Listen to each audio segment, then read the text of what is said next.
12వ అధ్యాయము 11వ వచనంలో మనం చూసినట్లయితే, ఆసక్తి విషయంలో మాంద్యులు కాక ఆత్మయందు తీవ్రత గలవారే ఏం చేయాలంట?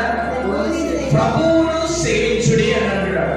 పిల్లగా గమనించండి, ఇక్కడ కొన్ని మాటలు మనము విడదీసి మనం చూసుకున్నట్లయితే ఆసక్తి అనేది చూస్తున్నాం. ఇక్కడ రెండోది మనం చూసినట్లయితే మాంద్యులు కాక, ఏమంటున్నారు? మాంద్యులు కాక. పిల్లలు గమనించండి, మొట్టమొదటిగా మనం ఆసక్తి గురించి మనం తెలుసుకుందాం. ఈ రోజున మనకు ఈ లోకానుసారమైనటువంటి సంబంధమైనటువంటి వాటి మీద ఆసక్తి పెట్టమంటే